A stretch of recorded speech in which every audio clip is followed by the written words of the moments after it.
बोल सांचे दरबार की जय। जय जगत जननी माता जी ट्वाडी सदा ही जय। बोल मेरे दिल वाली सरकार की जय। सिया राम सिया राम।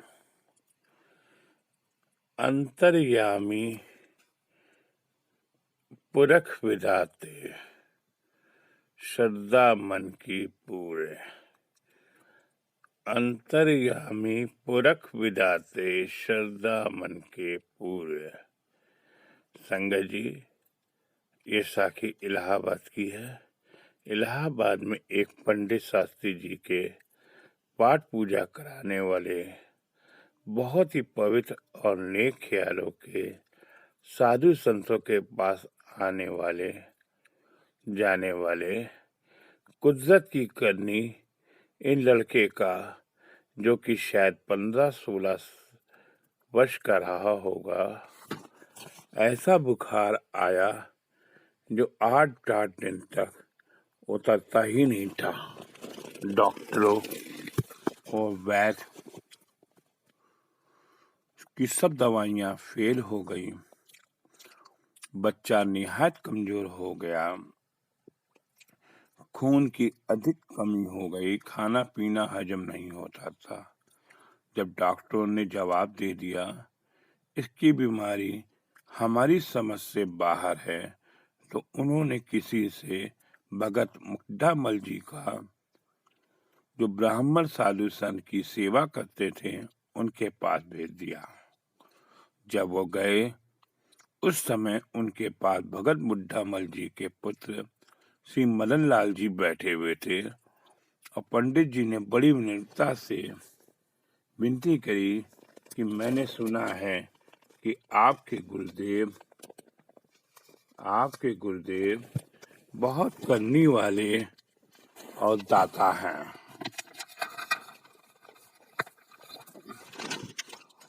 अनेक शक्तियों के मालिक हैं और ब्राह्मणों का बहुत ही सम्मान करते हैं। इसलिए मैं बड़ी उम्मीद लेकर आपके पास आया हूँ।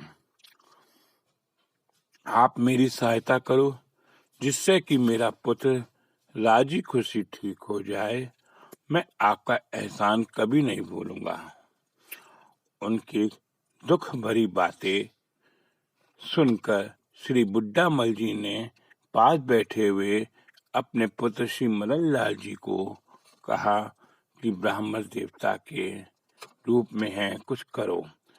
इनको हजूर बाबा जी, जो अब फैजाबाद में विराजमान हैं, वहाँ का पता लिखवा दिया और बड़े प्यार से विश्वास दिलाया कि आप उनके दर पर चले जाएं, वो कृपा करेंगे। विश्वास बनाए रखना। और वो पता लेकर फैजाबाद श्री महाराज जी के घर पहुंचे। ऊपर संदेश भिजवाया, श्री हजूर अंतर्यामी, मैंने दरिया सबका भला करते हैं एक लीला की, जो कि वास्तव में पंडित जी को भले ही थी, और संतोष जी को कहा उनको बता दो। इस समय हमारे गुरुदेव समाधि में हैं, कब उनकी समाधि खुले पता नहीं। अतः आप इस समय आप चले जाएं, फिर कभी आए। और सेवक को कह दिया पंडित जी को रोटी वगैरह बड़े प्यार से खिलाएं। सेवक ने नीचे आकर ऐसा ही हुक्म सुनाया जो महाराज जी ने कहा था। पंडित जी अपने बेटे को लेकर वापस स्टेशन पे आ गए। उनका दिल में दुख नहीं माना, अपना विश्वास कमजोर नहीं होने दिया। उन्होंने यही समझा ईश्वर की यही भेजी है। स्टेशन पर मुसाफिर खाना में खाना खाया और रात वहीं गुजारी। दूसरे दिन दोपहर को खाना खाकर श्री महाराज जी के दर पर आए। दरवाजे पे शीश झुकाया और मिट्टी को बड़े अदब से उठाकर सिर पर लगाकर अरदास की, भगवान हमारे कर्मों को न देखो, अपनी पवित्रता को देखो। दरवाजे पे आए हुए ब्राह्मण की पुकार सुनो।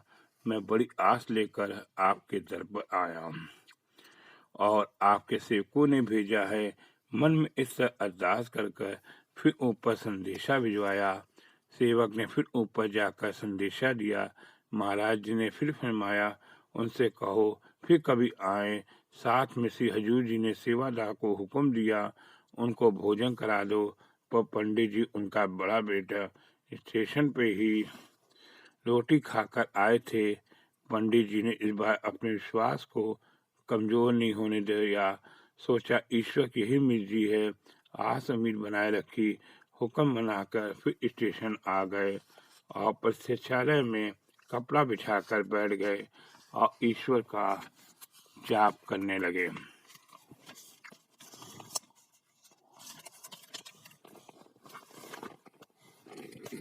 ये तो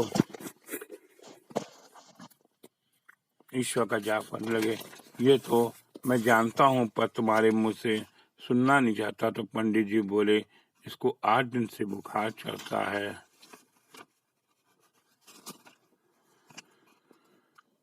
और बैठा हूँ, कितना कमजोर हो गया, ना कुछ खाता है ना कुछ पीता है। तो हजूर जी बोले, ये बुखार नहीं है, ये तुम्हारे कर्मों की सजा है जो तुम्हें मिल रही है। पर मैं तुम्हारी सजा माफ कर सकता हूँ। धर्मराज के कागजों पर मैं तुम्हारे गुनाहों की लकीर फेर सकता हूँ।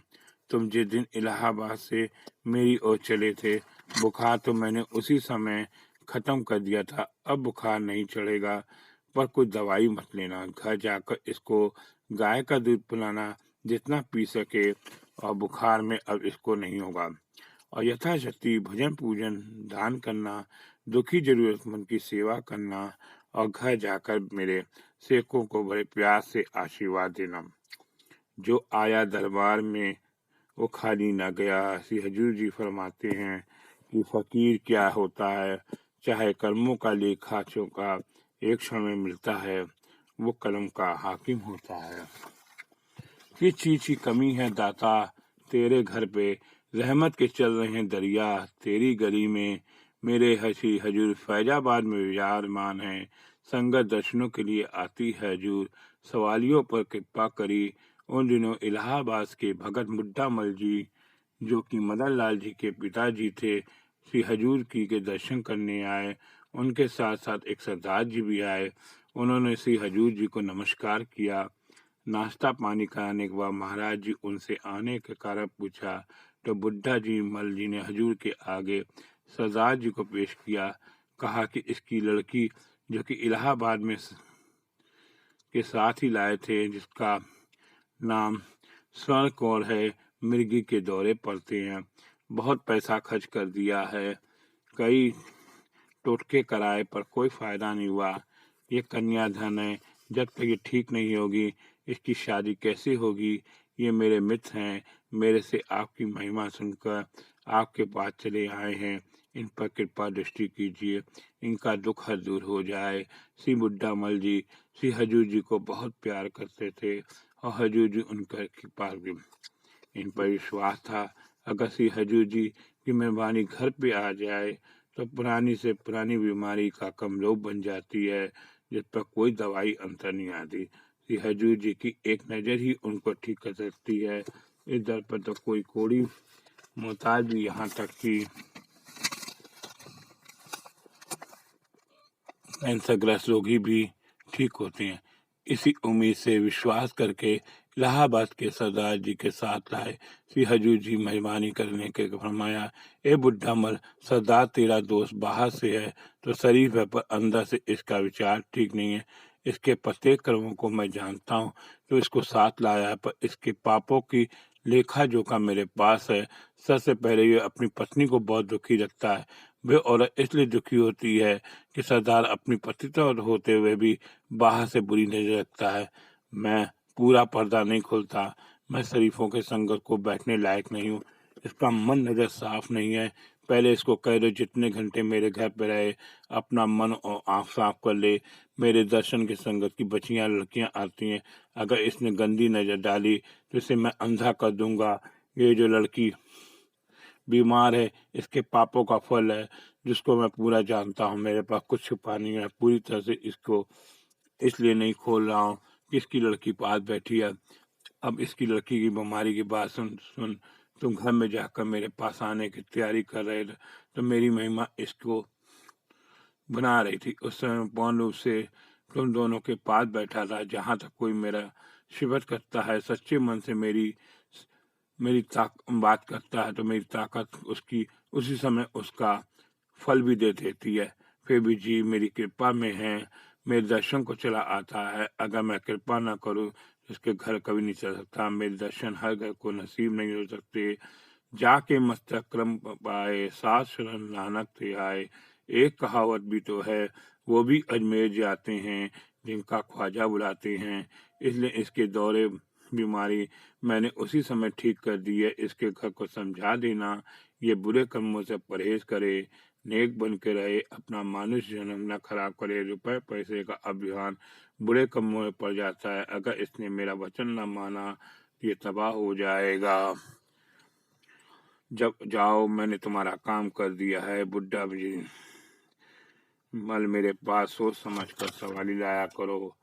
और अब मैंने इसकी बात रख ली है, फिर भी इनको विदा कर दिया। बोल सांचे दरबार की जय। जय जगत जननी माता जी तुम्हारी सदा ही जय।